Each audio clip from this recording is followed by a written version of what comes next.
Good morning, everyone. Today, taking our lesson further, we'll be starting with the next topic of nationalism in India, that is the sense of collective belonging. In this topic, we'll be studying that how different communities, regions, or language groups were brought together and practices were being done in order to enhance the sense of collective belonging among the people so that they can fight against the British rule.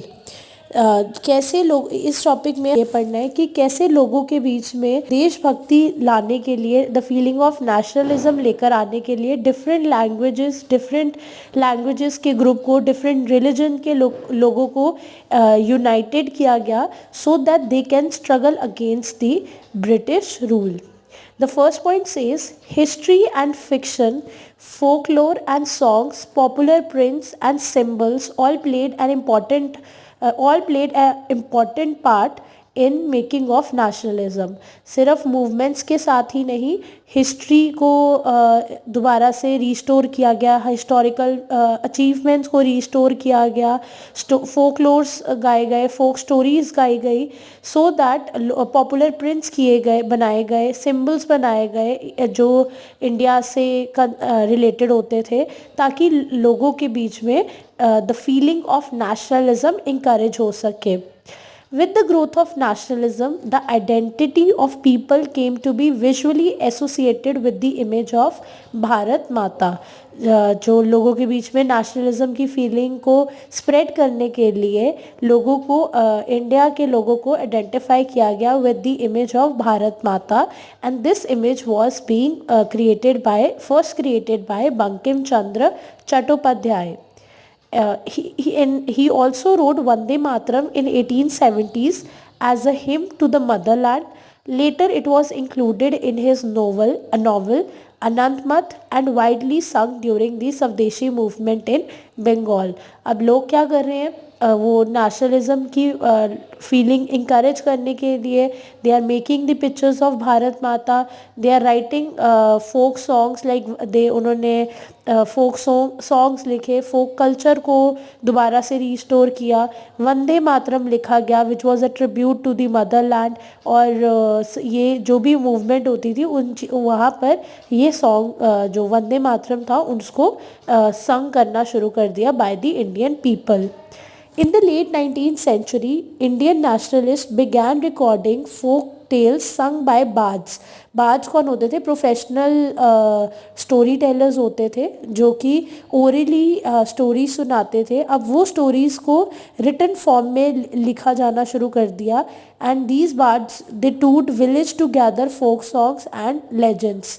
जो ये recording अब जो ये tales थी, folk tales थी, वो writing में शुरू हो गई थी और डिफरेंट विलेजेस से ये फोक टेल्स इकट्ठी की जाती थी so that they can be compiled together and can be printed in the form of a book. These tales, they believed, gave a true picture of traditional culture that had been corrupted and damaged by outside forces. और ये images actually हमारे tradition culture को दिखाती थी जो कि British से आने के कारण डैमेज हो चुकी थी. जो ब्रिटिशर्स थे उन्होंने इंडियन कल्चर को प्रमोट नहीं किया था, वो अपने कल्चर को प्रमोट कर रहे थे, वेस्टर्न कल्चर लेकर आ रहे थे. सो जब लोगों के बीच में नेशनलिज्म की फीलिंग स्प्रेड हुई तो वो चाहते थे कि जो उनका ट्रेडिशन और कल्चर है, उनके फोक टेल्स है, वो ज़्यादा से ज़्यादा लोगों के बीच में स्प्रेड हो और वो ताकि लोग अपना कल्चर और अपना कल्चर और ट्रेडिशन अपनाए जो कि ब्रिटिश रूल के अंडर डैमेज हो चुका था. Further, we'll be studying that during the Swadeshi movement in Bengal, a tricolor flag, red, green and yellow was designed. It had 8 lotuses representing 8 provinces of British India and a crescent moon representing Hindus and Muslims. स्वदेशी movement के time पर एक try colour flag बनाया गया जिसका colour red, green and yellow था. Then in the flag there were 8 lotuses which represent 8 provinces which were under the British India.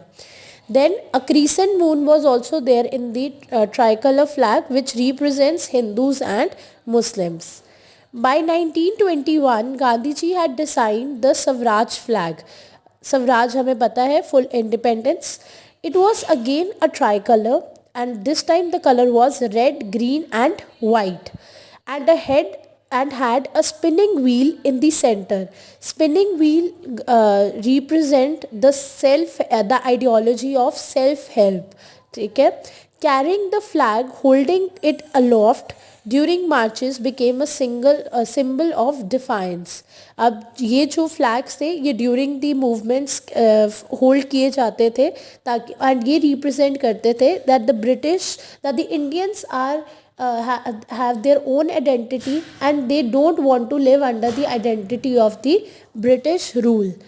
The British saw Indians as a backward and primitive, incapable of governing themselves.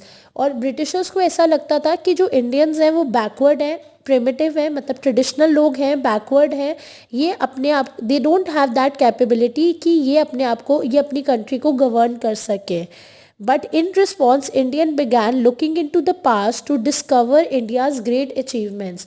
ये British की ये सोच को, ये thinking को oppose करने के लिए इंडियंस ने क्या किया, दे स्टार्टेड डिस्कवरिंग कि इंडिया में पुरानी एंशियंट टाइम से क्या ग्रेट अचीवमेंट्स रही हैं, ताकि वो ब्रिटिशर्स को बता सके that Indians were always capable and they are capable of governing their own country. So they started discovering the great achievements which was there in the past history of India.